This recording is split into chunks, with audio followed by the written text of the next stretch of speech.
Hello, my wonderful spirit guides. So I've just reacted to Red Vault tracks and bonus tracks from Taylor Swift. I am now going to be doing a lyric analysis where I go through all the songs and all their lyrics and talk about them, basically. Because Taylor is quite a lyrically charged artist, that is why I am doing this video. And I know that a lot of you like when I go into the lyrics and so on like that. If you've seen my reaction, you'll know exactly why I'm doing it this way. It's just so that like the reaction videos feel a little bit more smooth and concise, and I don't lose energy by, reacting to a song, going into lyrics for like 10-15 minutes sometimes, and then like doing another song, I can lose energy along the way. And also it just keeps it a bit more cohesive, and how you would listen to the album, you wouldn't be stopping to talk about or think about lyrics after every song finishes. Well, maybe you would. Sometimes I do that. I will listen to a song and look at the lyrics, and then I don't know, but I don't know, it's just a little bit better this way, and keeps it compartmentalized. If you would like to help me out and become a patron, that would be amazing. You also do get benefits too. You get uncut content, you get early access to my reactions. You can make song requests, album requests, all sorts. But really, it is just like unbelievably helpful to me because it helps fund this channel. Considering the fact that I don't really make any money off of YouTube, I make it off Patreon, and this is now my job. So yeah, I do have to kind of rely on you guys to keep it that way, I guess. But if you can't, don't worry, just like, comment, subscribe, share the video, all those lovely things. It really does mean so much to me. I want to try and get this channel to 20,000 this year, so yeah, fingers crossed we will. But yeah, anyway, first song is The Moment I Knew. Verse 1. You should have been there. Should have burst through the door with that baby I'm right here smile. And it would have felt like a million little shining stars that just align. And I would have been so happy. Christmas lights glisten. I've got my eye on the door, just waiting for you to walk in. But the time is ticking. People ask me how I've been as I comb back through my memory. How you said you'd be here. You said you'd be here. So yeah, it definitely just feels like she is anxious. She's anxious. She's waiting for the arrival of Jake Gyllenhaal. She's waiting for the arrival of her love interest at the time. And people are trying to talk to her, but she can't think. Literally be like, how are you? How are you? And she's like, yeah, good. But obviously her mind is just thinking coming back for a memory about, you said you would be here. You literally said you would, and you're not. You literally said you were. So why aren't you? Just her feeling this complete drop in her stomach. It kind of feels like he would have promised her in a way that was very believable, because it feels like she's genuinely shocked. It's not like a feeling of, oh, I knew you wouldn't. I knew you wouldn't make it. I knew you wouldn't. I know you said you would, but I knew you wouldn't. It's more like a, wait, why aren't you here? You promised. You said you would. It she really believed he would be. So makes it just a little bit more sad, doesn't it? Should have burst through that door with that baby I'm right here smile, and it would have felt like a million little shining stars that just align. That's just how amazing it would have felt if he actually turned up. And because he didn't, it's completely and deeply painful. Oh, such a horrible feeling. It was like slow motion, standing there in my party dress and red lipstick, with no one to impress. And they're all laughing. As I'm looking around the room, there was one thing missing, and that was the moment I knew. But yeah, it's slow motion. That's just she really goes there with the emotion. She's a deeply emotional and sensitive person, for sure. And I've said this before, and I relate to it. I feel it. I really do. And I know that feeling too well, all too well, where you want someone to be there and they're not, and it really hurts, and then it ruins your whole night. Even if it's your birthday and your party and you should be the happiest ever, it just completely ruins it. Isn't it weird how we can base so much of our happiness on one person, and especially when you're young? But it can happen at any time. Trust me, it can happen at any time. Just especially if you are an emotional person or a sensitive person, a romantic person, someone who loves deeply and hard, hurts even more. And sometimes it's kind of normal to base your happiness on a person, even though you shouldn't. It happens. It just does happen, especially if you're vulnerable or not got your shit together. and so on like that. But who's really got their shit together? If you really like someone and they don't turn up, that does feel like the whole world is ending. Anyway, and the hours pass by. Now I just want to be alone. And your close friends always seem to know when there's something really wrong. So they follow me down the hall, and there in the bathroom I try not to fall apart, and the sinking feeling starts. As I say hopelessly, he said he'd be here. Oh, it's just like painting the picture, you know, you can really visualize this whole scene of her walking down the hallway and her friends kind of looking at her and like chasing after her, and you know, and then she's trying not to fall apart. She's like this, like holding it all together. It's almost embarrassing when you've been rejected or disappointed like that. It's embarrassing. You just can't believe it's happened to you. Like, why would he do that to me? Why would he disrespect me like that? It's disrespectful. So, of course, it's embarrassing. And then the hopeless, he said he'd be here. Just like, oh, like a little baby, you know, like a little girl. And like, that is how you feel, you know. And she was really young then, 22, you know, or 21 actually. Sorry, yeah, 21. But that's so young, and that little inner child just feeling completely abandoned. And okay, I'm someone who has borderline personality disorder, so this song, yeah, I feel this. Fear of abandonment is one of the biggest symptoms of borderline personality disorder. I'd like to say that I'm over that. I mean, I'm not as crazy as I used to be when I felt abandoned. Damn, I'm not as crazy. But it still hurts the same. And abandonment can come in many forms, but this is like literal abandonment. Literal. Which is just like, oh God, just shove the knife in deeper. Why don't you? Yeah, and then she says, what do you say when tears are streaming down your face in front of everyone you know? And what do you do when the one who means the most to you is the one who didn't show? Exactly. She's like, what do you say when tears are streaming down your face in front of everyone you know? Like, what do you even say at that point? The emotion has hit you so hard and you can't even hide it anymore. Like, what can you even say? What? Sorry, everyone, but I'm glad you're here, but all of you put together doesn't make up this one person that I did want here. And then she says, and what do you do when the one who means the most to you is the one who didn't show? She's literally asking, like, what do you do? Like, what do you actually do in that situation? Because she was clueless, probably never felt anything like this before. And then she says, you should have been there. I would have been so happy. Of course. And then the outro. You called me later and said, I'm sorry I didn't make it. And I said, I'm sorry too. And that was the moment I knew. And I guess when she says that was the moment I knew, it's like that was the moment I knew that you were bad news, that we shouldn't be together, and that you were going to break my heart. And also maybe it was the moment I knew how deep my feelings ran for you, just how much I liked you. That first rejection showed how much I liked you and loved you. Damn, stop. Oh. When I click on the outro lines, it says they're sorry for two different reasons. He's sorry that he wasn't able to make her party, which crushed her heart. Swift said sorry that she put her faith and feelings into him and let herself get hurt. And that's when she knew that he wasn't the one. This also nods back to another Red song, Sad, Beautiful, Tragic. Oh, I love that one. On which Swift sings words, how little they mean when you're a little too late. All Too Well also shows Swift singing about a similar sentiment. And you call me up again just to break me like a promise, so casually cruel in the name of being honest. Why didn't he turn up? Like, what was he actually fucking thinking? Like, what was he thinking? Because for her to write, like, songs about it, there can't have been a valid reason. There can't have been. Surely not, because honestly, like, come on. Right, I'm getting a packet of crisps. I'll be right back. Yeah, I went straight into doing this video right after reacting to the music part and forgot that I was hungry, so I've been eating on camera quite a lot, like, recently. Like, you know, I just get hungry and I'm like, fuck it. She says here, the moment I knew was a really difficult song for my friends and family to listen to because it was about my 21st birthday party and it was not a good party.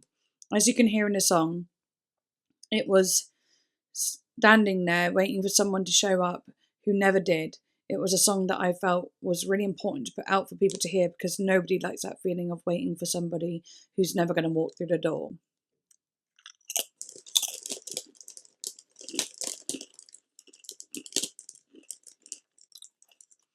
That's so true, but it's also really cool that she was aware that that's a feeling that no one likes, you know?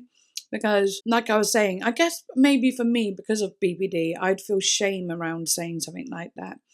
I'd feel a lot of shame saying, I'm really sad that they didn't turn up, because people might go, oh yeah, but that's just your fear of abandonment. Like, I get really scared of like the stigma around BPD, but actually it's so true. No one likes that feeling ever. So I guess she didn't have that shame around it like I do. So I think it's cool. I'm glad that she did write that for people who maybe do feel shame around things like that, you know? And maybe she wasn't thinking of it like that, but I certainly am. I feel it that way. I swear in one of my last videos, I literally had the same thing, crisps and then a banana. Random combo. Oh, you know, something naughty, something good for you. Just like my personality. Naughty, but nice. Especially recently, in my single life. I think I've always been a bit naughty, bit nice, to be honest. But when I got depressed, oh God, here I go, giving you my thoughts. Whenever I'm eating, suddenly all these thoughts come up. When I was depressed, I just didn't feel anything about my, all I felt, well, I felt like just like miserable failure, hatred about myself.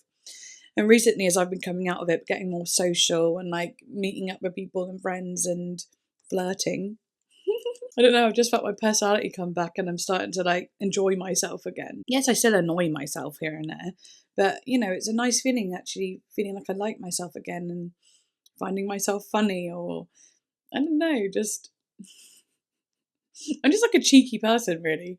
Like when I'm out and I'm like thinking I'm all that and I'm like had a few drinks, I'm like, I've arrived. You know what I mean? But in like a nice way. Like a fun, bubbly way. And I want to make other people feel like that too. Anyway, really random. Don't know why I'm thinking about that. Oh yeah, because I said about eating something naughty and then something good.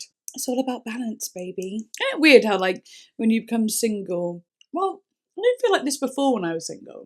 It's just I think recently, and especially since I've come out of the depression, I guess before, even in a relationship, before my depression, I felt a little bit like this, like a bit cheeky, feeling like I'm the queen, feeling like, I'm a little bit silly, I feel silly nowadays again.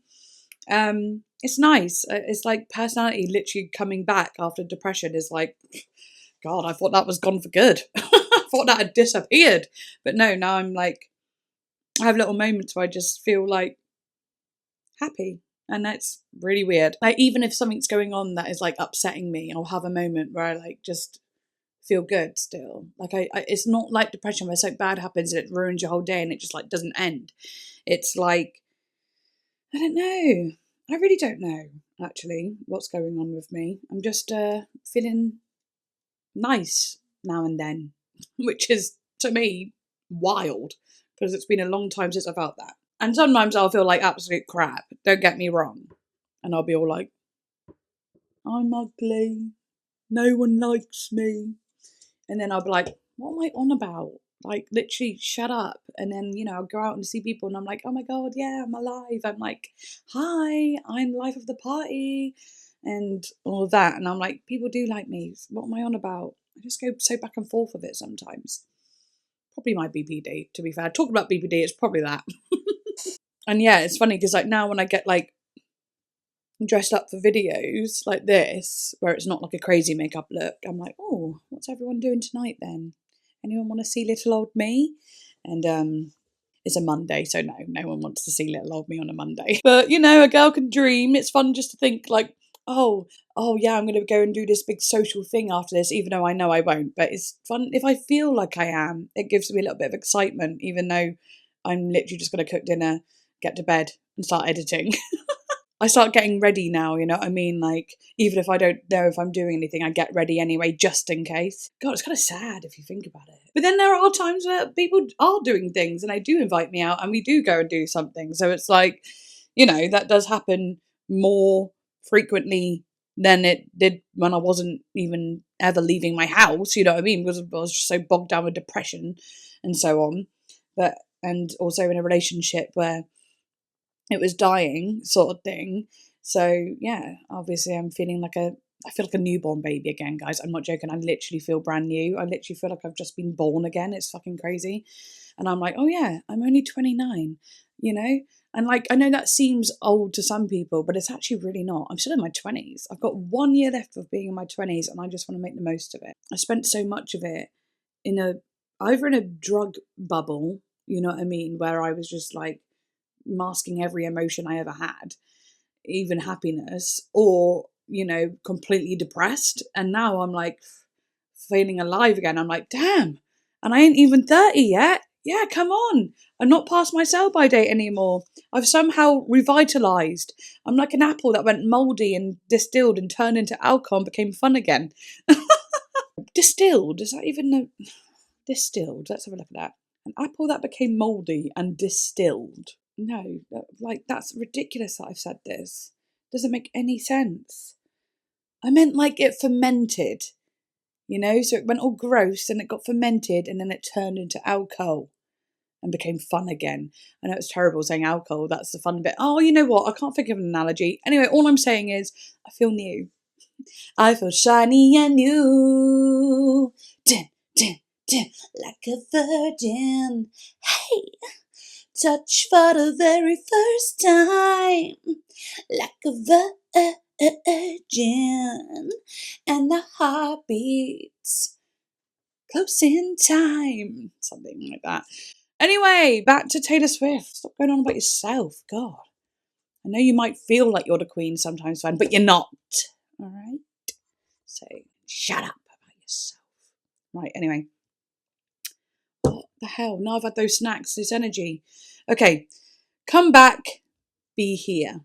Verse 1. You said it in a simple way. 4 a.m. the second day. How strange that I don't know you at all. Stumbled through the long goodbye, one last kiss, then catch your flight, right when I was just about to fall. Interesting. So she's saying 4 a.m. on the second day. Like 4 a.m., that's quite late. Maybe they'd been out all night drinking, you know? And stumbled through the long goodbye. Like maybe that's also to do with being drunk, like stumbling through it, but also there's a clumsiness to it and the fact of like it was like an awkward stumbling through the long goodbye. I don't know, but it seems more like they're a little bit inebriated and like or maybe even drunk in love sort of thing, you know, spent a couple of days together or a few days together. Second day. Second day. So 2 days together. And they don't really know each other that well. But they're feeling, you know, well, she's feeling like they have chemistry. It's like love at first sight sort of feeling. And then one last kiss, then you catch your flight right when I was just about to fall. And of course, the stumbling, maybe as well, like, because when she says, I was just about to fall, like just about to fall in love, right? And then the stumbling might be like her stumbling into love in their long goodbye. Like she's feeling the love stronger and stronger and stronger. And then he had to say goodbye, and it was just before she fell. Then she says, I told myself, don't get attached. But in my mind, I play it back, spinning faster than the plane that took you. Oh. Yeah, don't get attached. Oh no, don't get attached. But then in her mind, she plays it back. I've just recently learnt what the word limerence means, okay? So limerence is like when you suddenly find yourself having a crush on someone, but you're like, why do I have a crush on you? And it feels very strong and deeply, and like I want to see you again and fantasize about you and all these different things when we don't even know each other. Limerence is something that isn't love because limerence dies out. Limerence is something that you'll like the more you get to know the person, the more it will go away. It can form into love, and then that means it was a crush. It wasn't limerence, but limerence is like a mental state of pining for someone, fantasizing about someone. And yeah, like I said, it can breed into like a connection, but if it's limerence, you could breed in it could go into that connection, and you could fall out of that connection very quickly because it was limerence, it wasn't love. So I thought I would just butt in here to explain a little bit about what limerence means verbatim, because I explained it in a way where I only explained some of it and not how actually intense it is. So it says here, the addictive energy of love is something we're all prone to experiencing. We may think and talk about new love interests feverishly, unable to control our excitement, adoration, and yearning, especially in the early stages. Everything just seems to fade into insignificance apart from trying to be in the company of this person. But what if love or infatuation becomes an all consuming longing? In such cases, a simple crush may have morphed into limerence, a mental state of profound romantic infatuation, obsession, and fantastical desire for one person. I'm also going to link this article below in the description so you can read into all of it. But it says here, what is limerence? Limerence means having an intense longing for another person even when they don't fully reciprocate. The limerent person struggles to think about anything else but their crush and neglects their social life, work, other responsibilities as a result. The term was first coined by psychologist Dorothy Tenoff in the 1970s when she conducted a series of interviews and noticed some people's experiences of love were particularly intense. She found that this intense feeling can affect anybody regardless of gender, age, culture, background, or any other trait, because it can cause such significant problems in someone's life.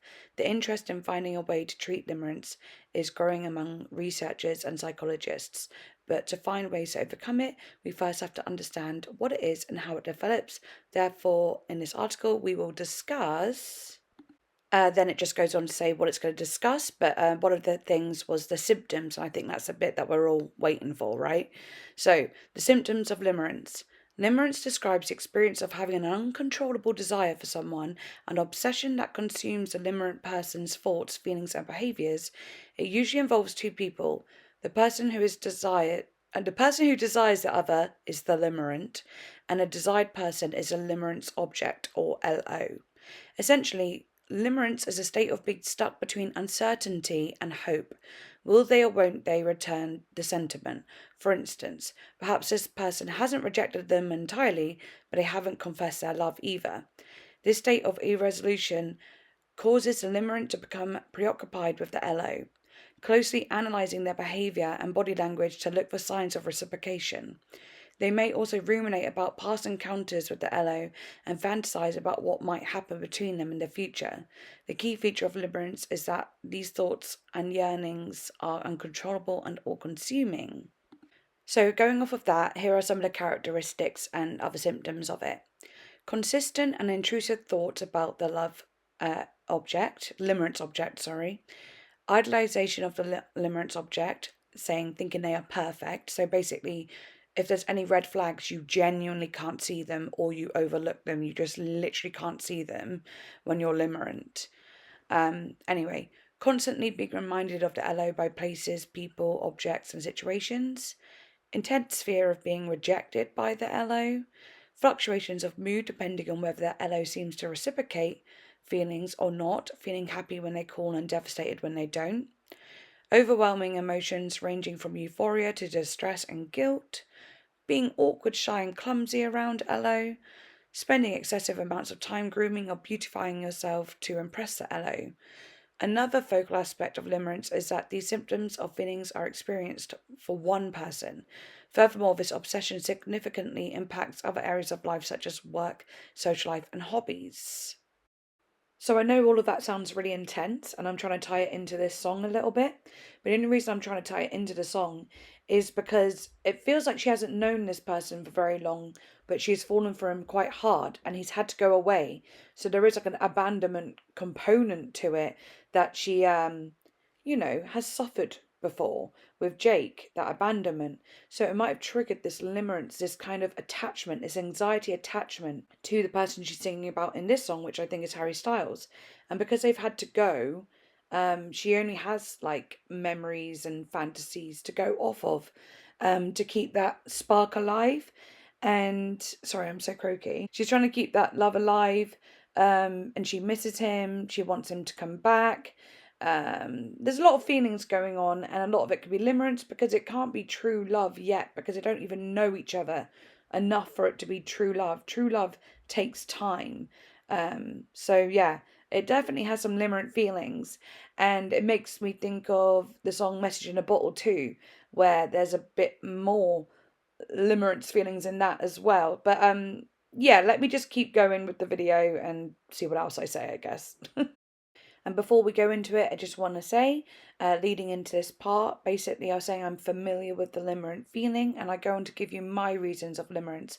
I think as well there are millions of different reasons, like one can be limerent. Sometimes it's due to addiction, sometimes it's OCD, sometimes, like I said, it's about different attachment styles or neglect, like for your childhood. But it can happen to anyone. But these are just some of my reasons of why I felt like I was going through a limerent sort of state. And I say familiar with not because I'm going through it, but because I thought I might have a feeling of going through it, because I do like to fantasize about romantic situations with people rather than like go for it because of my fears of intimacy, my insecurities, my vulnerabilities, my, you know, my state of mind, and like knowing that I'm meant to be working on myself, healing myself, and being very independent. I don't want to be falling in love or like, you know, getting with anyone too soon. So like obviously I'd rather fantasize about it. So that's why I thought I was starting to feel a bit limerent at some points. But as I looked into it more and whatever, I think I'm okay. I think, but I think also someone who is an addict, limerence is very strong because love is like another form of addiction, and that feeling of love is like a drug. So, as an addict, I think I will have limerent moments quite frequently throughout my life. But you know, at least I know what it is now. And this is when the feeling sinks in. I don't want to miss you like this. Come back, be here. Come back, be here. I guess you're in New York today. I don't want to need you this way. Come back, be here. Yeah, she's literally, this is exactly how it feels. It's like this, I miss you. Come back, be here. You know, I don't want to feel this way. That's it as well, because you don't know what they're thinking, what the other person is thinking. Do they feel the same way? So you feel like, oh my God, no, please, please tell me that I'm not just going to end up being deeply in love with this person. I don't even know why, because I don't even know them very well, and they are going to be freaked out, and I'm going to come across like some sort of psychopathic stalker, you know?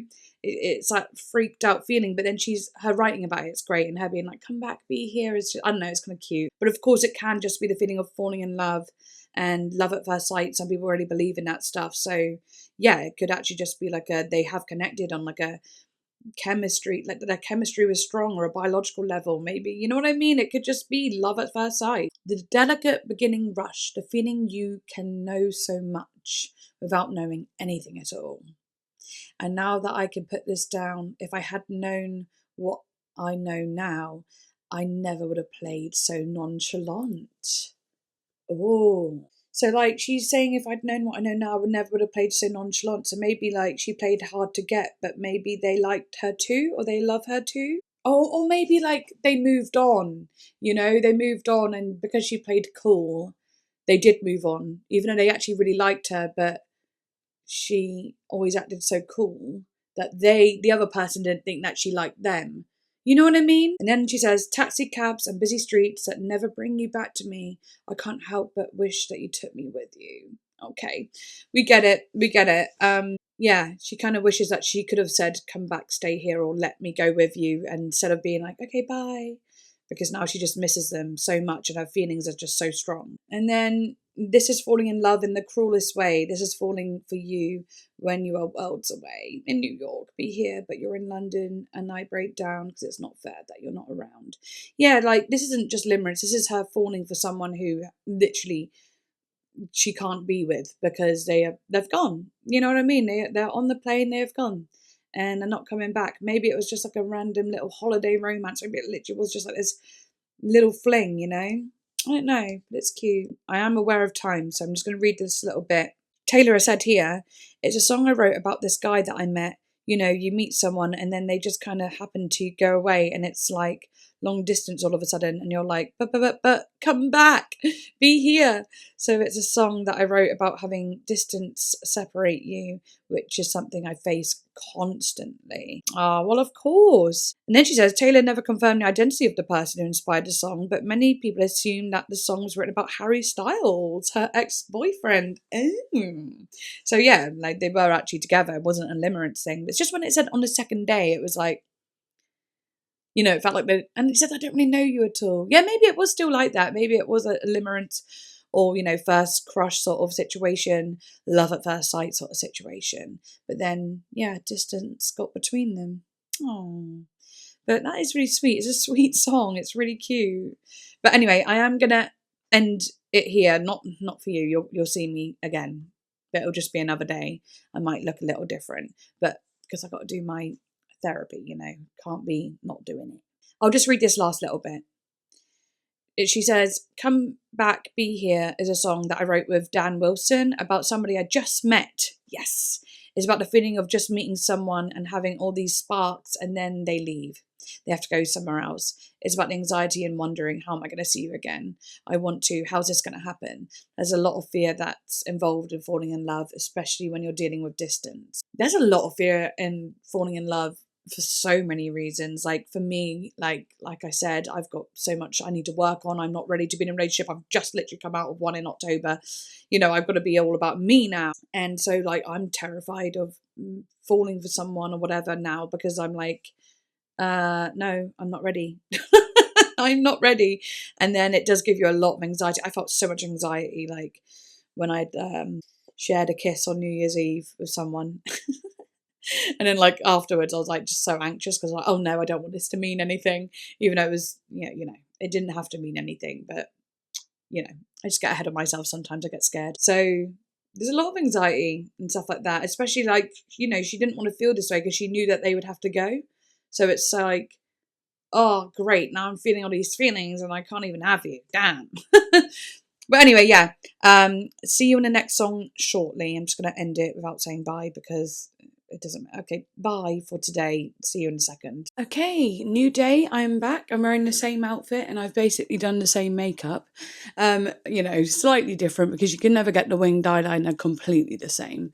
But yeah. I wanted to keep the video cohesive somewhat, so I was like, yeah, I'm just going to wear the same thing. We are now on Girl at Home. I really liked this one. Intro.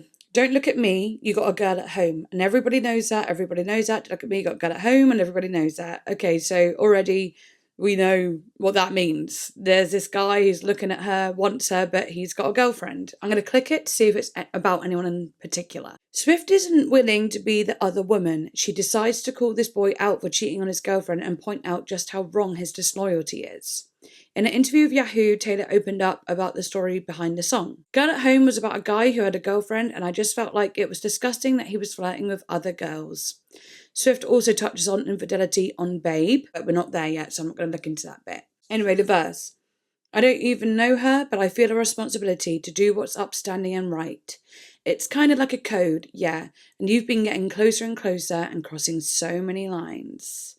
So yeah, she's just basically saying, there's a code and I'm not going to do this to someone, and because it is a horrible thing to do. And she's saying, like I said in the reaction, she's a girl's girl. She's looking out for the girl and she's like, ugh, gross to this guy. I mean, this one isn't that hard to dissect lyrically. Post-chorus, and it would be a fine proposition if I was a stupid girl, but honey, I am no one's exception. This I have previously learned. So she's saying, yeah, maybe if I was stupid and or just didn't care, then it would be great that you're flirting with me, and maybe it would go well, and maybe for you in the past it has gone well, but you're choosing the wrong girl here because I don't get down like that. And then but honey, I'm no one's exception.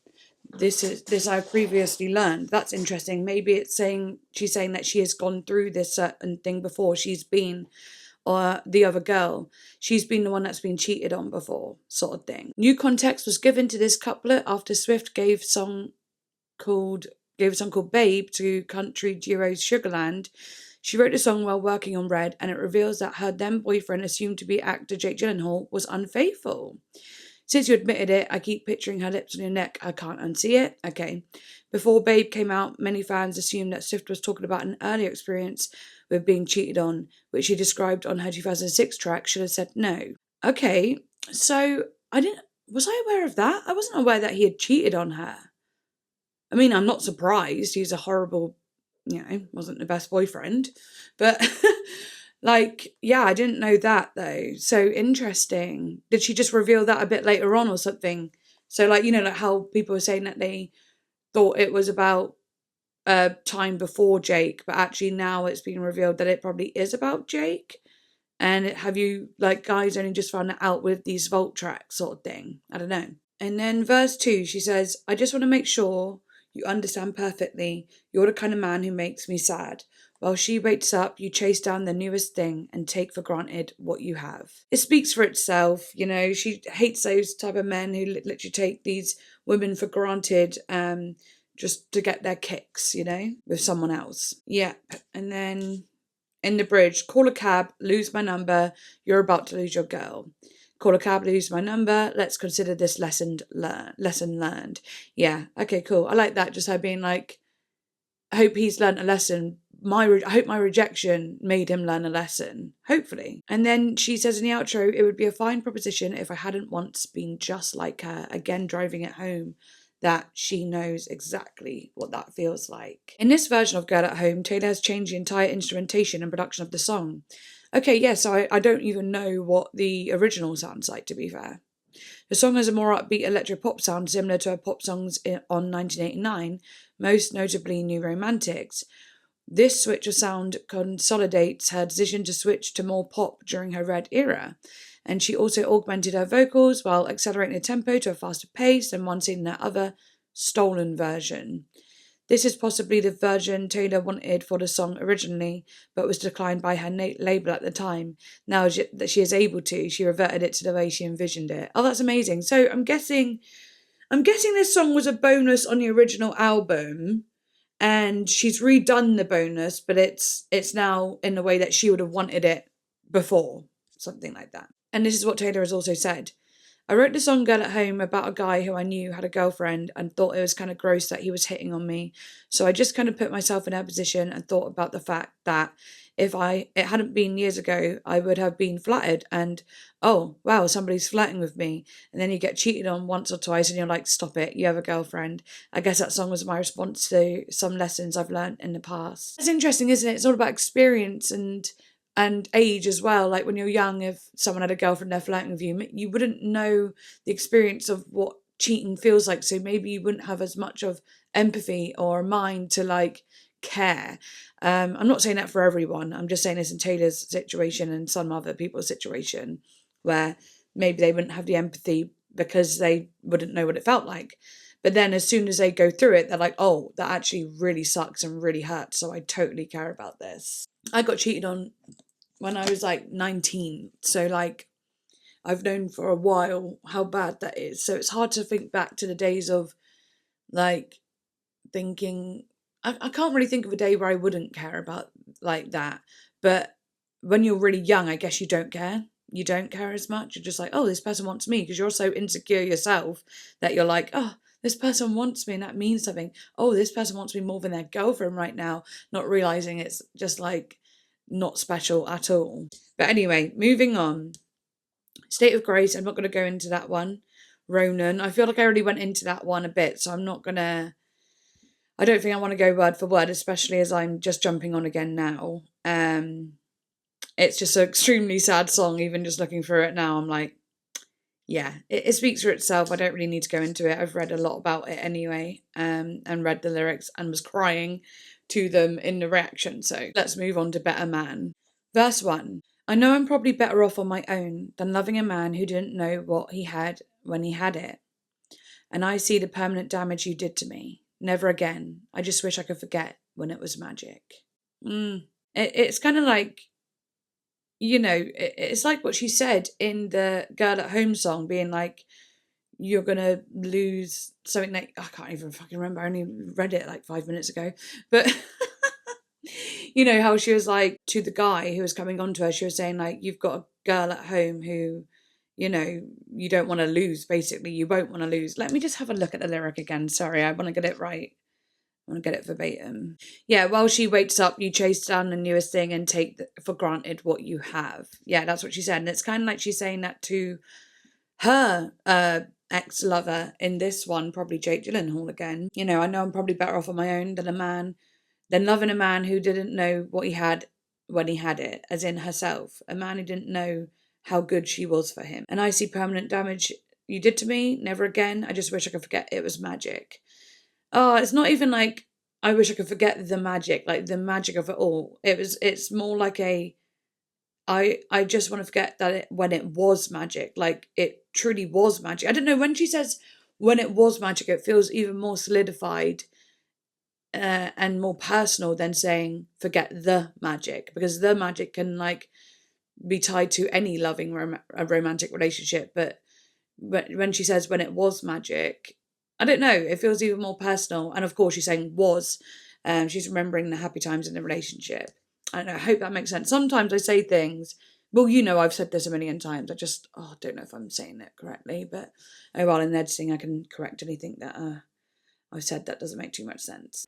So yeah, it doesn't make a lot of sense what I just said, but in my head and the way I felt it, it just kind of felt like she was saying, by saying it was magic, instead of saying forget the magic. Yeah, what I was just trying to say is, for one reason or another, I don't know why I felt it, but in my head it just felt like she was saying the magic they had in their love was very special, more than like people who have other loving relationships. It's like it really was magic, not just calling it the magic, which is like a kind of like throwaway statement, or like a, you know, oh yeah, the magic of the honeymoon period, or oh, the magic of love. It's like, no, it was magic. It was true magic.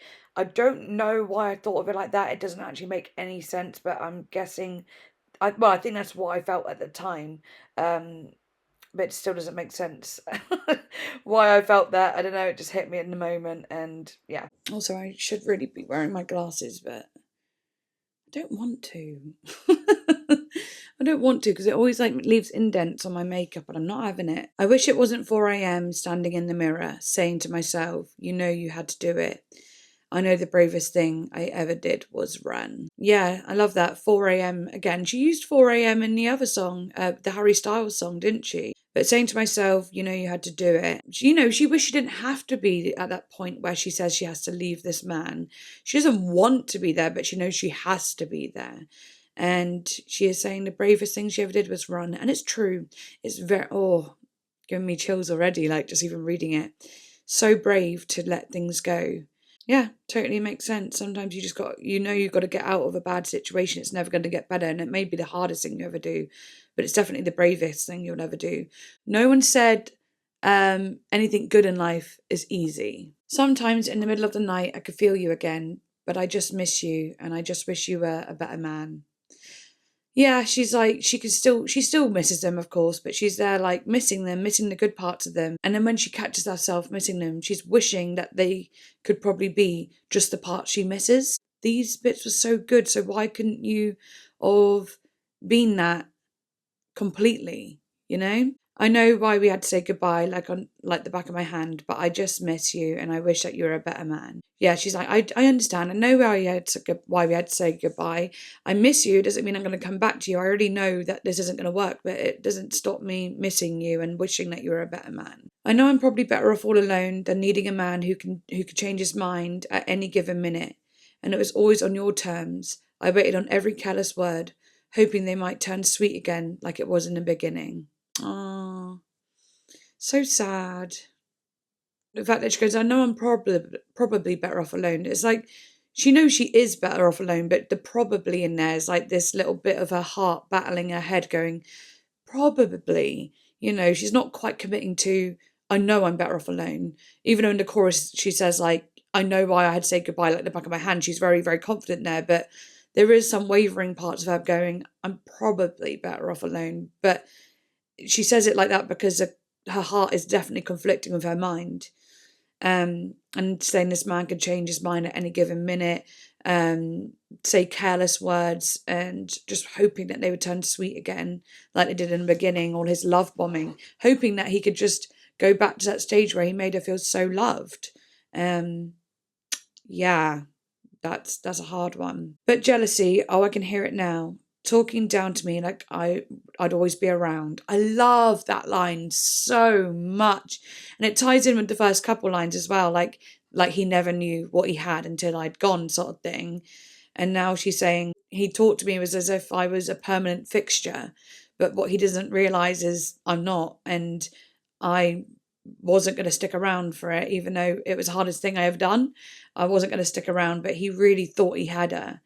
And he talked to her as if he owned her. Pushed my love away like it was some kind of loaded gun. Oh, you never thought I'd run. I love that. And like push her love away like it was a loaded gun. Like her love was dangerous. Like he thought, oh no, her love is too much. Like he couldn't commit, basically. And he'd push it away, like discard it, like as well, like uncaringly. And it's careless to leave a loaded gun just pushed away as well, of course. But he never thought that she'd run. Like leaving a loaded gun somewhere in a house and then someone shoots it, and it's like he'd never thought someone would actually grab it up and grab it and shoot it. He had too much trust in it, too much trust that no one would go and grab that gun. And it's like he had too much trust that she wouldn't walk away from him. He really believed that he owned her. Sometimes in the middle of the night, I could feel you again. Yeah, we know. We know, love. I hold on to this pride because these days it's all I have, and I gave you my best, and we both know you can't say that. I like that too. I hold on to this pride these days. It's all I have. And I gave you my best. It's like she holds on to the pride of running away, getting away from him, but she also holds on to the pride that she did give her best.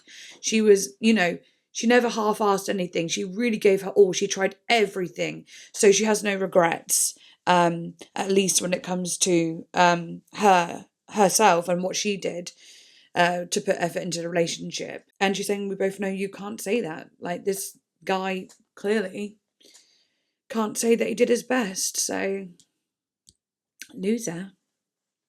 Then the outro, we might still be in love if you were a better man. You would have been the one if you were a better man. True. It's just true. And she is just literally saying that. Like, she's just being honest, isn't she? Just being like, if you could have just been better, everything could have worked out. But no. But sometimes these things don't need to work out. Because now she's very happy, isn't she, with Travis Kelce, is that his name? I don't know if I'm getting that right. Yeah, the cut from the original 2012 Red album, Better Man, captures the feeling of getting out of a toxic, perhaps abusive relationship and accepting the sorrow that follows a breakup. Swift gave the song to Little Big Town in 2016, making it her first country song since she crossed over to pop with her 2014 record 1989. Little Big Town's rendition of the song won a Grammy for Best Country Duo/Group Performance. Oh, so she handed it over to them, but then she got it back? Oh, I'm going to have to put my glasses on. I really don't want to, but I have to. All right, back in business. This is what Taylor told Amazon Music. I was on tour and I wrote it alone in a hotel room, and I remember standing in front of a mirror. I think the first thing I thought of was, I wish it wasn't 4 a.m. standing in a mirror saying to myself, you had to do it. That was an actual visual from my life that ended up being the first thing I wrote. And then I expanded outward from there. And it was a song that I really thought belonged on the album. And there were just too many songs I loved that I had written in that period of time. So some of them had to be left off. I think I chose All Too Well over Better Man. I think that was what happened. Ah, well, I'm glad she did, because All Too Well is like, it's just even more impactful, isn't it? It's longer. Well, the 10-minute version is longer. But, there's just so much to the story. There's just so much being said in All Too Well. And Better Man, yeah, it makes sense. There's still quite a lot said, and it's still deeply emotional lyrically and stuff. But All Too Well, I'm glad that she chose that one. But now we get both, so that's good. I think that was what happened. I was either going to put on All Too Well or Better Man, and then I left off Better Man. And then later on, years later, Little Big Town ended up recording that song, and it went to number 1. It won CMA Song of the Year. It was nominated for a Grammy. That was insane. It was the coolest thing ever, and I'm so grateful to them for doing that. And now I get to put out my version of it, so pretty fun moment. Yeah, it just worked out nicely. Oh, happy for her. All right, nothing new. Verse 1. They tell you when you're young, girls, go out and have your fun. Then they hunt and slay the ones who actually do it. So this song is definitely about, it's a feminist song for sure. And it's about how women, it's a double standard. If a woman goes and has fun and sleeps around, she is a SLUT, while a man is fucking cool for doing it. You know what I mean? So it's the double standard there. And it's definitely honing in on how women get treated for being promiscuous. Criticize the way you fly when you're soaring through the sky, shoot you down and then sigh and say, she looks like she's been through it. That's interesting. Criticize the way you fly. So like criticizing the way you are free. Like you criticize the way you choose to live your life and you're soaring through the sky. You might be having the best time of your life, feeling like really good about yourself, like you're just going out and having fun, and maybe it's nothing to do with sleeping with anyone either.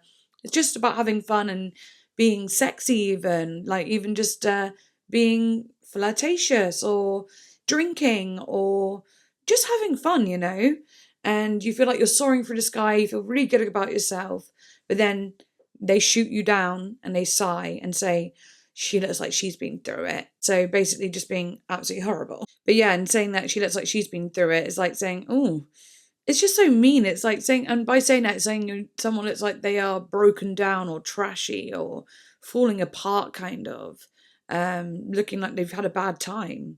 So yeah, horrible. And then I'm going to click it as well, actually, that verse. It says here, this verse alludes to the sexism often felt by women in the music industry, especially when beginning or while young, and the unfair criticism female pop stars can receive. Yeah, definitely. It also references Bridges' experiences as an emerging major artist, of which Swift likely similarly once went through. Bridges sings about these in her songs Kyoto, When I Flew Over the Ocean and I Changed My Mind, alluding to the touring not living up to her expectations, and Graceland too. She said she knows she lived through it to get to this moment. This is acknowledging the struggles, even trauma she has had to endure to make it to moments of success. Yeah, absolutely. And I still definitely think it's to do with promiscuity as well. Like, you're young, girls go and have your fun, but stay the ones down who actually do it. It's a good mix of being about, pop singers and just like women in general. Then she says, Lord, what will become of me once I've lost my novelty? Yeah, once I'm not this fun, shiny new thing anymore, what will become of me? Will I just be washed out and someone that looks like they've been through it sort of person now that I'm not exciting anymore? She said, I've had too much to drink tonight and I know it's sad, but this is what I think about, and I wake up in the middle of the night. It's like I can feel time moving. How can a person know everything at 18 but nothing at 22? And will you still want me when I'm nothing new?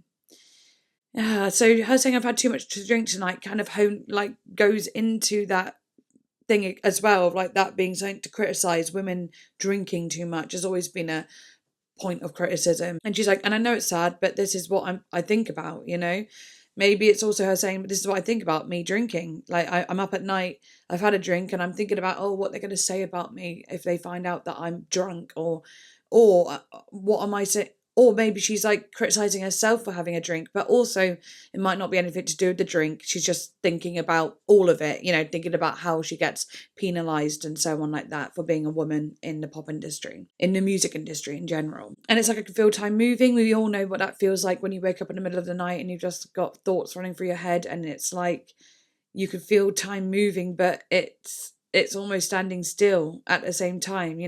You feel the time moving, but you're looking at the clock and it's not moved much at all. But also it could be like, I can feel time moving, like she's getting older. Maybe it's that as well. She's having fears of like getting older. She could feel the age creeping up on her. She could feel this feeling of not being the shiny new thing anymore. How can a person know everything at 18 but nothing at 22? Love that line so much, because when you're 18, you're so new to adult world. You're new to all of it.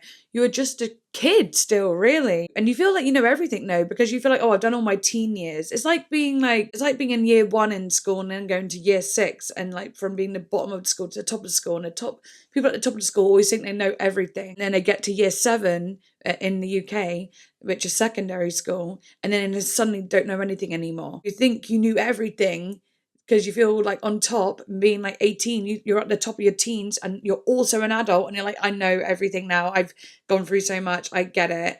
Yeah, sorry, I did go on to explain a bit more, but it was really messy, so I'm just going to explain it here. But yeah, so when you get to the top of your teens, you think you know everything, and now you're an adult. You're like, oh my gosh, I'm an adult. I know exactly what I'm doing. I've done it now. I've got to adulthood, but you don't realize that in adulthood there is still so many more learning curves and experiences, more so, in fact.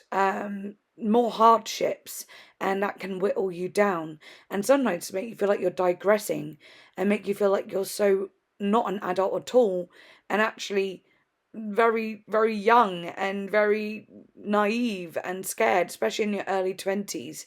Obviously, I think Taylor's also saying it in a different way, which I'll go on to explain in a minute.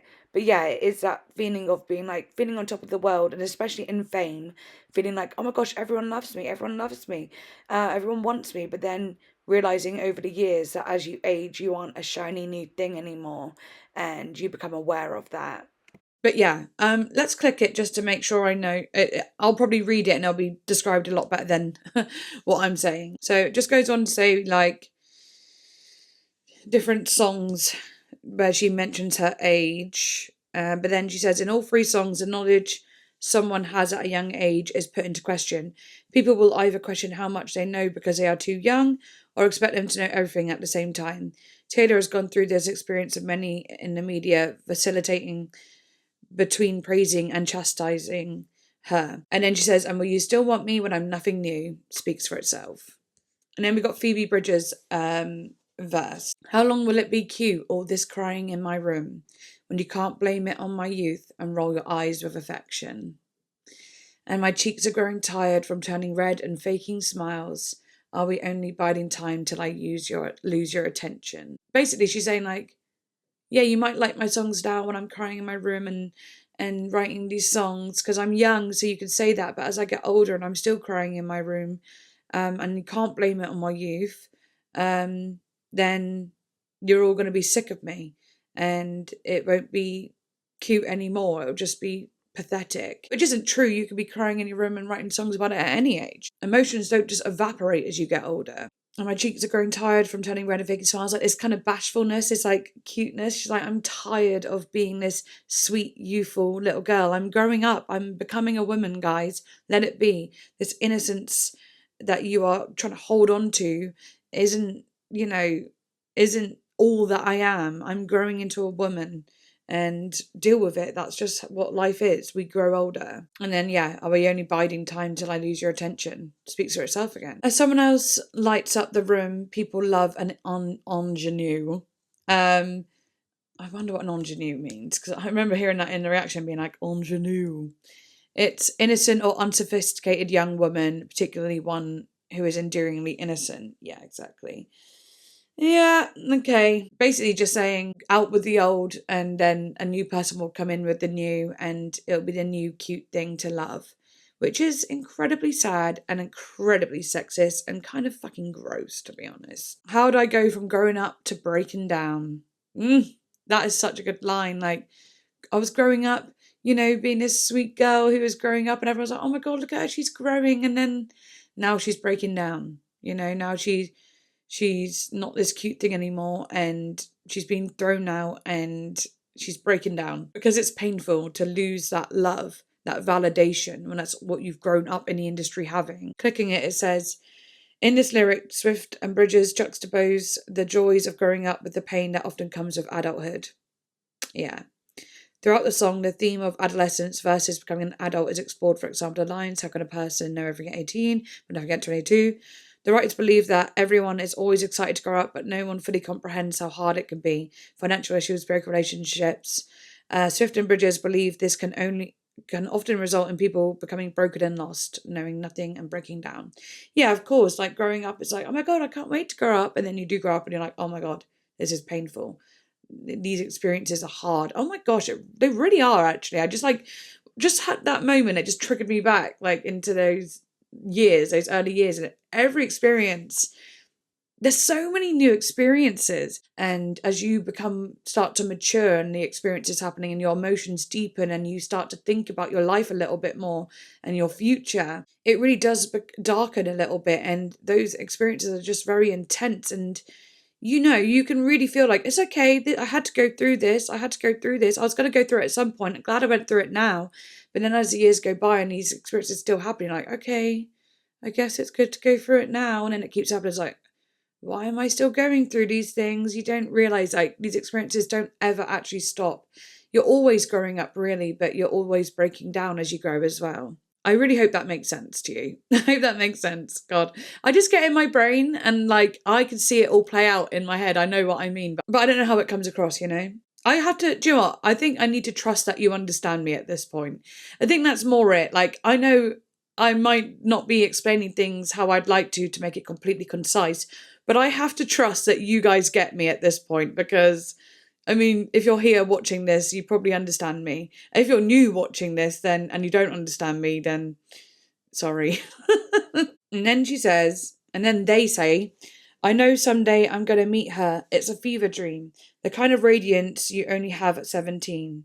She'll know the way, and then she'll say she's got the map from me. I'll say I'm happy for her, then I'll cry myself to sleep. It's like she's saying they're going to meet the new girl, basically. And that girl is going to be so full of life and radiance and happiness. And she's going to say, oh my gosh, Taylor, Phoebe, you literally gave me the map to becoming like just like you guys. You are my inspiration. You're my motivation. Thank you. And they'll be there like, I'm so happy for you. But inside they'll know what's coming. I'm getting goosebumps as I'm saying all of this, by the way. That was like freezing. You know, they're saying like they'll go home and cry because they'll know that they're going to feel just like that this young girl will feel just like they do as they get older. Oh, it's so incredibly sad. And then she says, I've had too much to drink tonight, but I wonder if they'll miss me once they drive me out. It says here, in this lyric, Taylor expresses her fear for the end of her career. In Miss Americana, Taylor speaks on how women in the music industry are thrown into an elephant graveyard by the time they hit 30. Following the theme of this song, Swift wonders if she'll be missed after they discard her for younger, shinier artists. Well, I have to say, Taylor, you are thriving. And, you know, you may have felt like this a little bit, but you're thriving. You are doing so well. So I bet she's smiling now. I hope so. But anyway, moving on. Now we got Babe. Babe. Don't ask. What about your promises? What about your promises? No.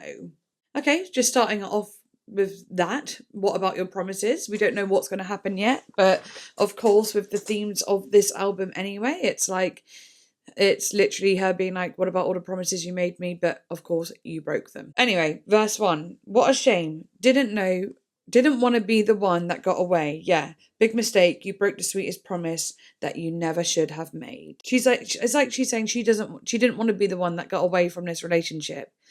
But she had to, of course, like we know. And she's also saying a big mistake. You broke the sweetest promise that you never should have made. Yeah, it's kind of self-explanatory. I don't really need to go into all that. So, you know, sometimes when you're trying to describe the obvious, it's like, come on. Right, I'm here on the kitchen floor. You call, but I won't hear it. You said no one else. How could you do this, babe? You call, but I won't hear it is interesting. I wonder why she says you call, but I won't hear it. Like, she's on the kitchen floor. Maybe she's dancing on the kitchen floor. Maybe she's crying.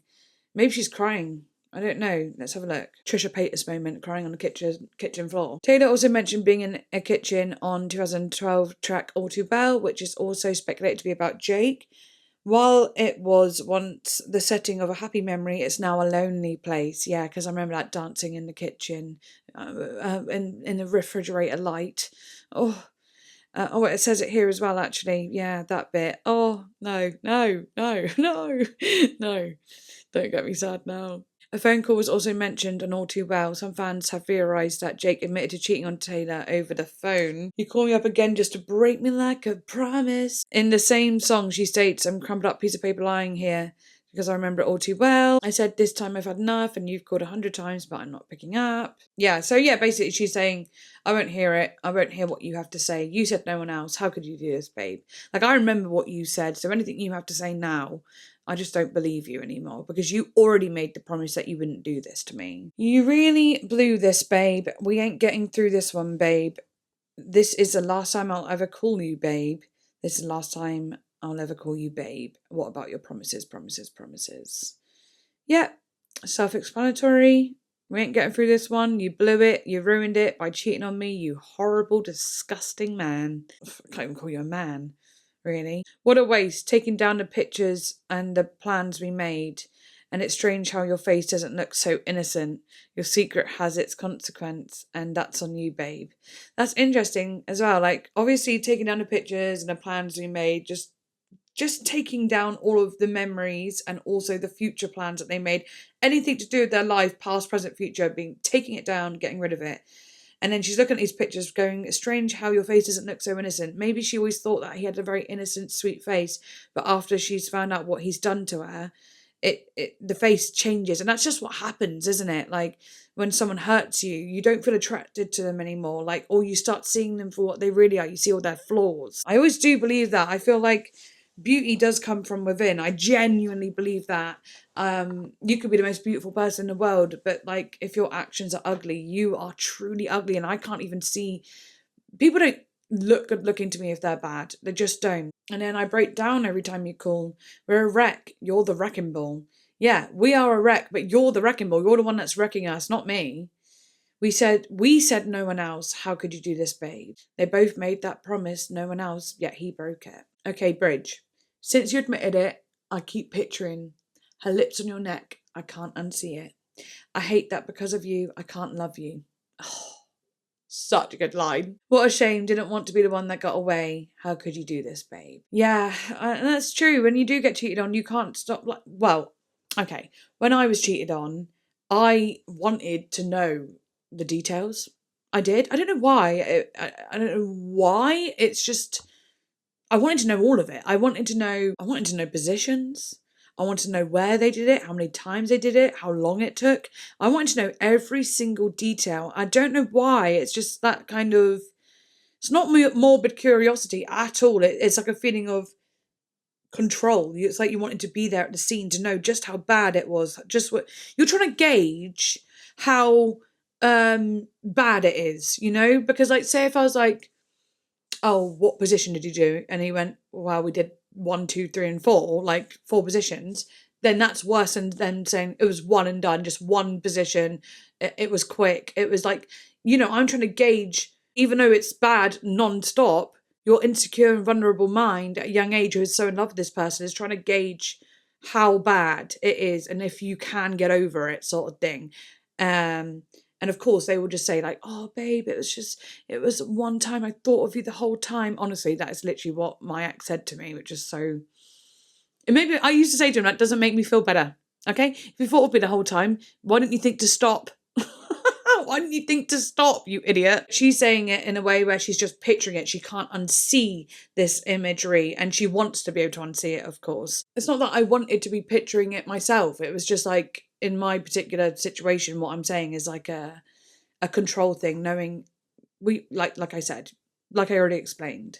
But then once you know it all, you do want to unsee it. That's it. That's what I'm trying to say. You want to know every detail and then you don't want to know anything at all. Yeah, that's it. I hate that because of you, I can't love you, babe. I love that. Like, because of you, because of what you've done, you've ruined my emotions. I wanted to love you. I loved loving you. It was fun loving you. It was magic loving you. But because of what you've done, I can't now. Now I can't love you. Thanks. I can't even love you in a nice way. I will still love you, yeah. But I'm not going to be happy about loving you. That's what I used to say to my ex as well. Like, at the end, coming to the end of our relationship, he'd be like, I love you now, but I love you too, unfortunately. That's what I would say. Like, unfortunately, I love you too. I wish I didn't, but I do. Because I didn't want to be with him because he was a horrible person, but I couldn't help but love him still, What a shame, didn't want to be the one that got away. You really blew this. Here on the kitchen floor. Break down every time you call. Yeah, that's pretty much it. Babe is a song Taylor Swift wrote with Pat Monahan of Train while working on her 2012 album Red. The track, which fans believe is about actor Jake Gyllenhaal, finds Taylor looking back on a failed relationship. She gave the song to Sugarland in 2018 before recording her own rendition for Red, Taylor's version. Fans have pointed out several connections between Babe and other songs written from the Red album, including All Too Well, Girl at Home, and The Last Time. She has said before a show in Cleveland in 2018, she said, the story behind this is that sometimes I'll write a song that I absolutely love, but I feel like it doesn't fit with an album I've made, so I hold it back and hope it'll have its own moment someday, whether it's me singing it or some other artist, and in this case, it's an artist called Sugarland. Sugarland member Jennifer Nettles spoke out on a release of Taylor's version of Babe, which was released on a Red Taylor's version to November 12, 2021. The song was originally given to Sugarland to record by Swift in 2018. This is what Jennifer said. I love that Sugarland Music got a chance to bring Taylor Swift's Babe to life, and now she's taking it on her own new adventure. Cool. Nice. That's cute. I love that they're supportive of that because, of course, she did write the song. Oh, thought it was a package delivery, but no, it's just a man saying he's painting my shed. Anyway, right, let's do it. Message in a bottle. I think, yeah. I can't remember what I was saying. I hate distractions. Right, anyway, message in a bottle. Stay, stay, stay. Won't you stay? Stay, stay. All right, let's go. Verse 1. I know that you like me, and it's kind of frightening standing here waiting, and I become hypnotized by freckles and bright eyes, tongue-tied. She's saying she knows this person likes them, and she's kind of scared. She's waiting for what? And she becomes hypnotized by freckles and bright eyes, tongue-tied. So she likes them too, basically. She's hypnotized by their beautifulness, their freckles and bright eyes. But now you're so far away, and I'm down, feeling like a face in the crowd. I'm reaching for you, terrified. Is this maybe about Harry Styles? Does he have freckles? But I like that, feeling like a face in the crowd, because of course he amasses crowds himself, like at concerts and stuff, and she feels like almost just like a fan almost in the crowd, looking up at him, looking up at the man as she turned down. Yeah, and it's that distancing again, long distancing again. Because you could be the one that I love. I could be the one that you dream of. A message in a bottle is all I can do, standing here hoping it gets to you. Oh, just like, a message in a bottle, saying like that's the form of communication that they have. It's not even like a phone call, like always gets through. It's almost like the communication is limited to a message in a bottle. It's all she can do, standing there, and she just hopes that this person gets a message saying, her love letter, basically. You could be the one that I keep, and I could be the reason you can't sleep at night.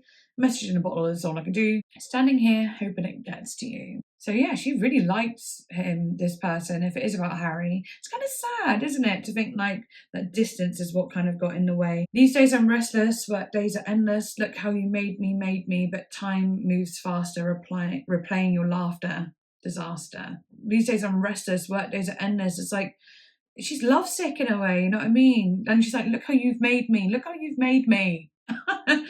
But then time moves faster when she's like daydreaming about them. It's kind of what I was saying about in the song about the one about Harry Styles before as well, the Come Back, Be Here one. That limerence feeling again of like, you like to live in that daydream, and like you feel really good in that daydream even though it can't be lit in real life. You get lost in a daydream and it makes you feel good again, but it is a disaster because it's not real. It is just a daydream, it's a fantasy. Then the bridge. How is it in London? Where were you while I'm wondering if I'll ever see you again? You could be the one that I love, and now I'm standing here hoping it gets to you. Like, how is it in London? Just like, what is it like? She wants to know everything he's up to. And like, what were you doing while I'm wondering if I'll ever see you again? Like, there's a little bit of like, not anger, but a little bit of frustration there. Like, are you even thinking about me too? Like, what are you up to? Well, I'm here wondering about when I'm going to see you again. What are you doing? You having fun and not having all these thoughts and feelings that I'm having? I get that. I really get that. I hate it. I hate that feeling so much. And then, yeah, that's pretty much it. So, sweet. The About section here says, Message in a Bottle from the Vault is a swift submission of fascination and admiration for a potential lover. Although frightening, and this new infatuation carries with its hopes of being true love, The song seems to be connected thematically with Come Back Be Here, which talks about Swift struggling to have a long distance relationship with someone. It is rumoured that the subject of both songs is Harry Styles, whom Swift dated towards the end of 2012. A message in a bottle is a form of communication used by castaways looking for rescue. Similarly, Taylor uses it to express her readiness for commitment to someone seemingly far away for now, specifically in London, conveniently being the capital city of Harry Styles' home country. With the outro's lyrics differing from those in the chorus, it seems that this song is an actual message in a bottle to her potential lover. The song's pop sound with an upbeat tempo brought on by drums and a guitar is very familiar to songs of Swift's 1989. Oh, that's exciting. The similarities between this song and ones of 1989 make sense, since this is the first track Taylor wrote with Max Martin and Shellback.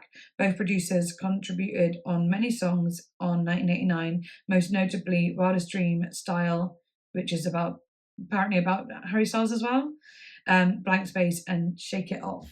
Cool. She also has said, songs for me are like a message in a bottle. You send them out to the world and maybe the person you feel that way about will hear about it someday. I like that, songs being messages in a bottle. It's like a maybe you'll hear it sort of feeling. I mean, it's Taylor Swift, they're going to hear it. All right, now we've got I Bet You Think About Me. 3 a.m. and I'm still awake. I'll bet you're just fine. Fast asleep in your city that's better than mine. And a girl in your bed has a fine pedigree, and I'll bet your friends tell you she's better than me. Okay, interesting. So she's saying, she's still awake now. She's not. It's not 4 a.m. anymore. It's 3 a.m. now, guys. Okay, different time, different man. But she's saying, I bet you're just fine. I'm here awake thinking about you, but you're fine with your upper class girl, and everyone's saying about how much better she is than me. It's like all these thoughts, like overthinking, anxieties, and jealousy going around her head. Well, I tried to fit in with the upper class circles. Yeah, they let me sit in the back when we were in love. Oh, they sit around talking about the meaning of life and the book that just saved him that I hadn't heard of. So yeah, she's sitting in these situations. It kind of reminds me of the Fiona Apple song. I can't remember the name of it, but oh, I love it. What is it called? Hang on. Periphery? It might be Periphery. Because in the song Periphery, Fiona Apple says, oh, the periphery, they throw good parties there. Those peripheral idiots always have a bite to bear. Bear it if you can, if you really want to. Go to the periphery. Have them celebrate your name. Have them forge you a pedigree, and then you'll be left to run the race's lane. Run it if you want, if you think it's worth it, but not with me, because I don't appreciate people who don't appreciate. All that loving must have been lacking something if I got bored trying to figure you out. You let me down. I don't like you anymore at all. But then she also says, I lost the periphery, I lost another one there. He found a prettier girl than me with more even-tempered air. It's, you know what I mean? It's very much giving me Fiona Apple, the Periphery vibes. I think my microphone might have cut out at some point, annoyingly. Yeah, so sorry, my microphone is back in business now. I think when I went to get up to check the door, I must have just disconnected it somehow, unfortunately. So there's going to be a small segment of this video where the audio just sounds a little bit crappy. But yeah, back now. At least it wasn't for too long. But it's annoying because I absolutely hate it when the audio is it's like captured by the camera because it's just terrible. But yeah, sorry about that. Oh, just makes my editing experience even more annoying as well because I have to find it. Anyway, that's a problem for when I get to it. Anyway, I was just literally saying though, wasn't I, about how the song Periphery by Fiona Apple was reminding me of this song so far. Anyway, yeah, it's kind of self-explanatory when she talks about all the sit around talking about the meaning of life and a book that just saved their life. She feels out of place, basically. She feels almost like she's only there because of the guy that she's in love with and who is in love with her. She's not there but on her own accord. She kind of probably gets a feeling that she's being looked down on as much as she is kind of looking at them like, I don't relate to you at all. And then she says, but now we're done and it's over. I bet you couldn't believe when you realise I'm harder to forget than I was to leave. And I bet you think about me. And I like that. I bet you couldn't believe when you realised I'm harder to forget than I was to leave. I love that. Like you had such an easy time leaving me, but not so much an easy time forgetting me because you realised that I was probably a lot more fun than all these people in your circle. Probably a lot more exciting. Probably a lot more real. actually. You grew up in a silver spoon gated community, glamorous, shiny, bright Beverly Hills. I was raised on a farm. No, it wasn't a mansion, just living room dancing and kitchen table bills. I love that. It's such a, the picture that she paints with that is so cute. Like living room dancing, kitchen table bills. It's so homely and like cute and cozy and wholesome. I'd rather that than like a big old mansion with a silver spoon. You know what I mean? Growing up with a silver spoon, where it feels kind of cold and gated community and glamorous, but it's all very like feels cold. But when you think of like raised on a farm with a living room dancing, kitchen bills, it's actually like sounds kind of cute, you know, and cozy, and it also just shows the difference, the complete difference in their upbringing. Then it says, but you know what they say, you can't help who you fall for, and you and I fell like an early spring snow, but reality crept in. You said we're too different. You laughed at my dreams, rolled your eyes at my jokes. Oh, they fell hard. They fell in love hard and they fell out of it hard when reality crept in and realised that he was actually quite stuck up, to be honest. It's not nice saying, you know, like laughing at her dreams and rolling his eyes at her jokes. It's like, ugh, truly getting the ick, it sounds like. And then, Mr. Superior Thinking, do you have all the space that you need? I don't have to be your shrink to know that you'll never be happy, and I bet you think about me. I like that she has this confidence, at least, to be like, even though you think you're superior and you're so right, I bet I was still the one that got away to you. You know, I bet it still hurts that I'm the one that got away.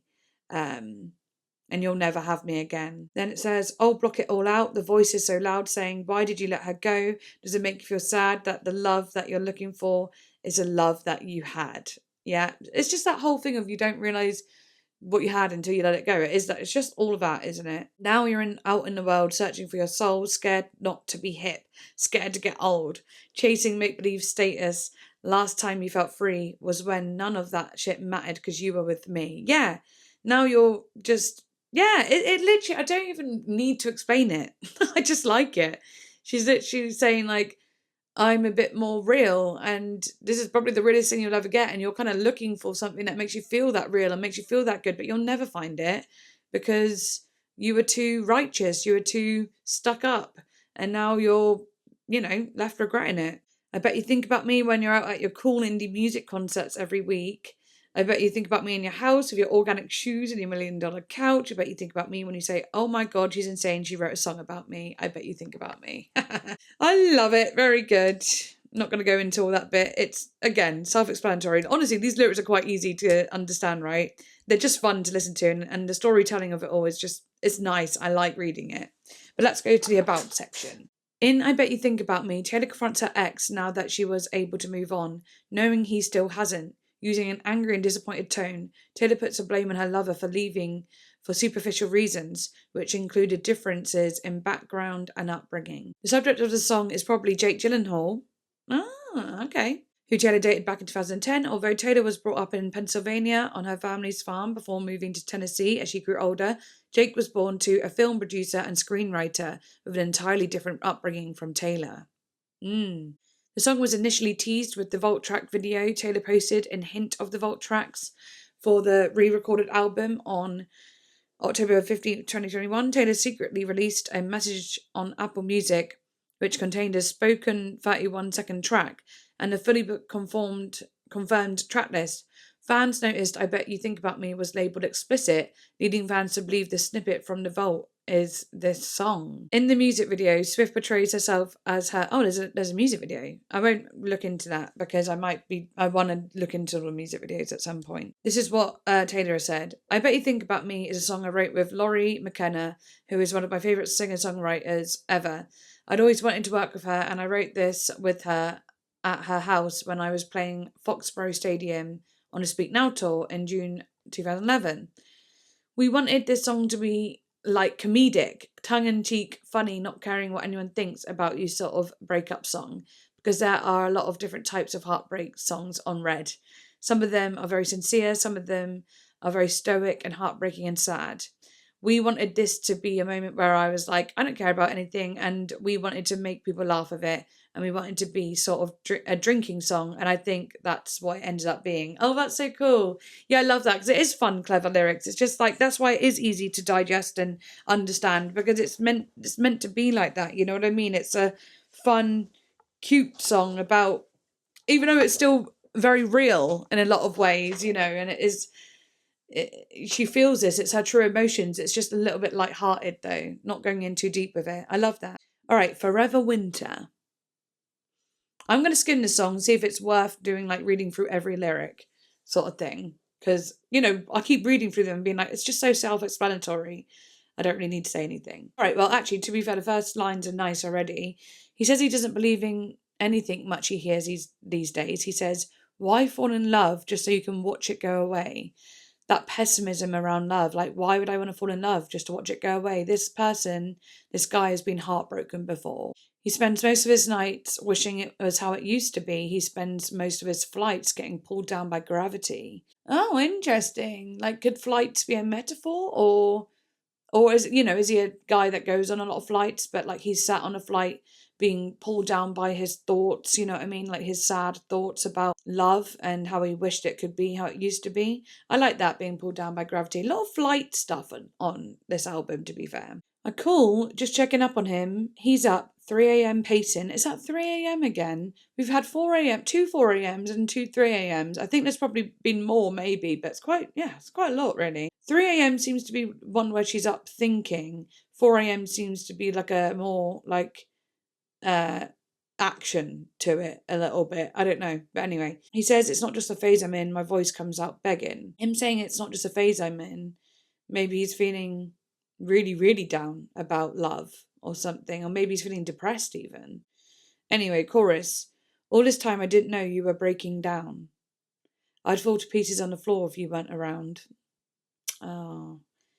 Yeah, it does actually sound like it's about depression, about this man. I don't know who this man is, but it's not just a phase. He's really going through it. Yeah. And she's saying, I'd fall to pieces on the ground if you weren't around. Too young to know it gets better. Oh, okay. I don't know who it's about, but that's sad. Too young to know that it can get better. Yeah. Yeah. That's tough. I'll be your summer sun for you forever. Forever winter if you go.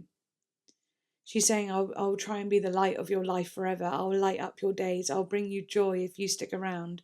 But if you go, it'll be forever winter for her. Like, she will never be summer sun ever again. She'll just be so sad. He seems fine most of the time, forcing smiles and never minds. His laugh is a symphony. When the lights go out, it's hard to breathe. I put at every thread, trying to solve the puzzle in his head. Live by my life scared to death, he'll decide to leave instead. God. Guys. She, seems fine most of the time, but that's what everyone always seems fine, don't they? Putting on smiles just to make everyone else feel alright. And laugh being a symphony, like, she loves him, like this guy, whoever she's talking about. His laugh is like a symphony, it's beautiful. And when the lights go out, it's hard to breathe, I don't know whether that's when the lights go out, in the sense of when it's nighttime, it's hard for her to breathe because she doesn't know what he's up to when it's dark and he's alone, or when the light goes out in him, like his beautiful, like, symphonic laughter and his joy, when that dies, it's hard to breathe because it's such a contrast to what he is like when he is either putting on a smile or when he's truly happy. I put at every thread trying to solve the puzzles in his head. Yeah, it's like she's really trying to understand him, and he doesn't open up easily, so she has to try and solve these puzzles. Live my life scared to death, he'll decide to leave instead. She's going to live scared forever because she's never going to know if he's going to be around the next day, She's so scared that he's going to leave and unalive himself, of course. Oh, cool, just checking up on him. He's up 5 a.m, wasted. Long gone, not even listening.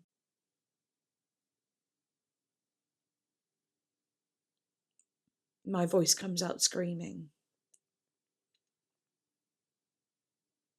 God, I get so emotional so fast. So, the 3 a.m. was like, the 3 a.m. before was like, he's pacing this out. This isn't just a phase. He's kind of, feeling like this is bad. But then this time it's 5 a.m. and he's wasted. He's not even listening. He's getting further and further down into this slump. Her voice comes out screaming. She's scared. She's trying to get him to talk, or maybe he's not even responsive. I knew I liked this song, but I had no idea. I didn't, that's why I like doing a lyric reading with some of these songs, because sometimes I'm not registering it as I'm listening. But now I'm really, you can see I'm registering it instantly as I'm reading it. If I was standing there in your apartment, I'd take that bomb in your head and disarm it. I'd say I love you even at your darkest. And please don't go. It's that pain of being on the other side of the phone, but not actually with them in person. She's like, if I was there, I would come and I would save you. I'd help you.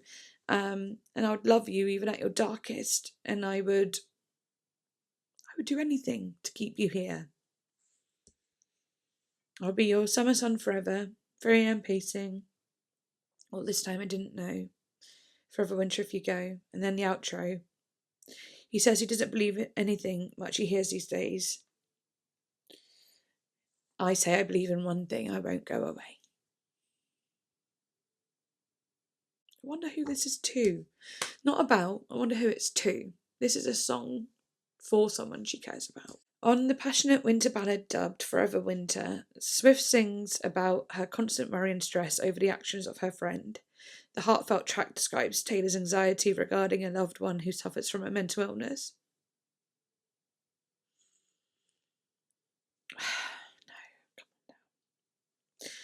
Most likely depression, and her desperation about wanting to be a summer sun, a warm piece of light in their life, which at the time felt like the winter, cold and dark.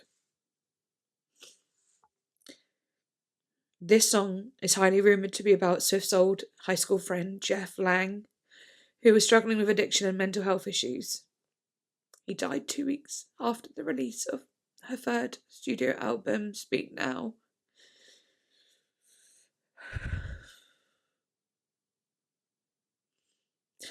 And a day after his funeral, Swift attended the BMI Awards and dedicated the award she won to Jeff, saying, "Yesterday I sang at the funeral of one of my best friends, and he was 21. And I used to play my songs for him first. So I would like to thank Jeff Lang." R.I.P. That's hard. It's tough. It's a tough one. Yeah. Yeah. Rest in peace. I mean, as some of you might know, I've got I've had a very bad stint of depression last year that lasted a year, and tough. And I also know people who have unalived themselves that are close to me, so yeah, that were close to me, and some that weren't, but I've seen the effects of it on my close family members. My daughter's uncle unalived himself, and he was only 26 years old, and he was going through it with psychosis and, of course, depression, and yeah, took his life in a very tragic way. So yeah, I get it. And of course, going back to my own feelings last year, where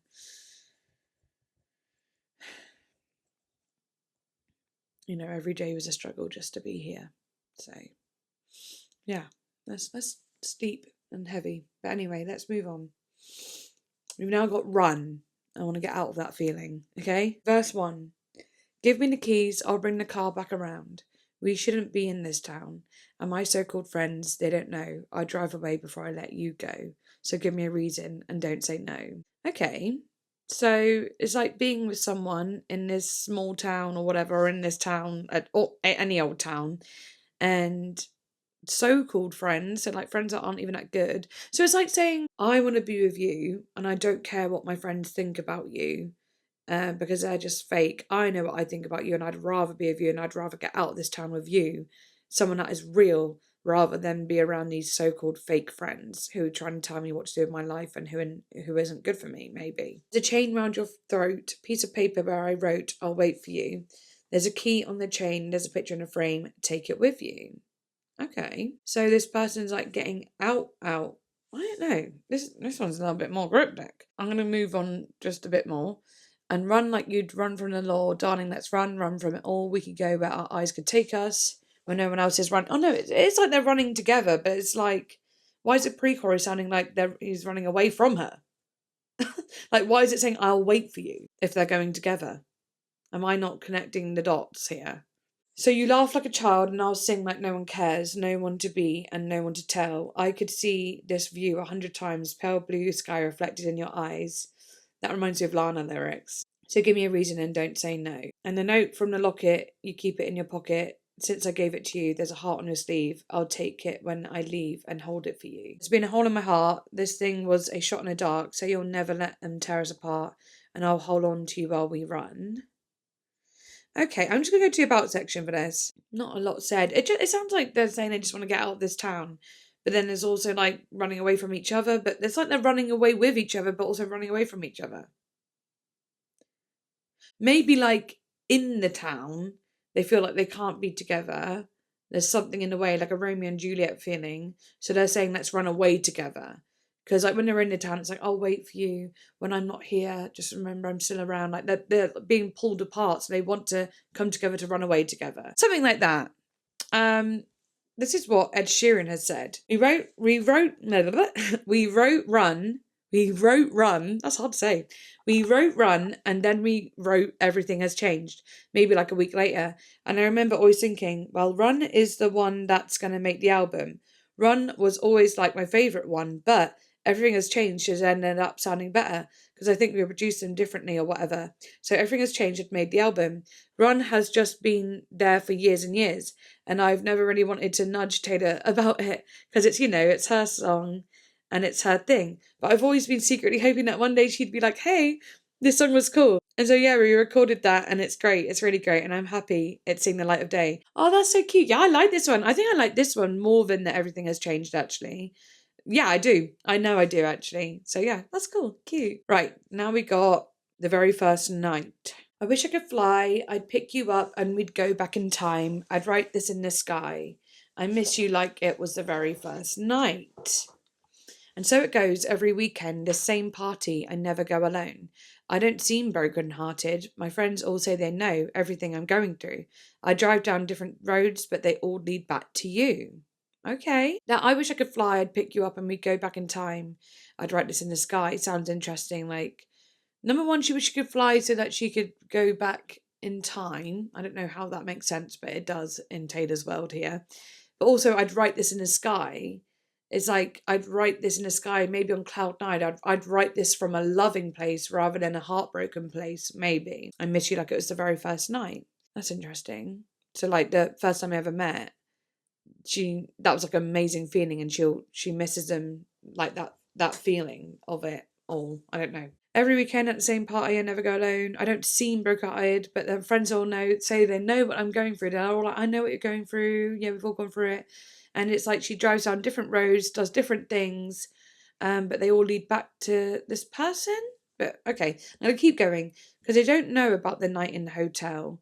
They weren't riding in the car when we both fell. Oh, didn't read the note on the Polaroid picture. They didn't know how much I miss you. Oh, okay. So it's like they don't know how it feels actually because they don't know you. They didn't know the love that we had and how special it was. And so it was. We never saw it coming, not trying to fall in love, but we did, like children running. I love that. Like we fell in love like children running, and children running is just like a never-ending thing. Children are always running, they're always going, and it's fast and it's playful and it's sweet and it's innocent. And that's how they fell in love. Back then, we didn't know we were built to fall apart. Oh, we broke the status quo, then we broke each other's hearts.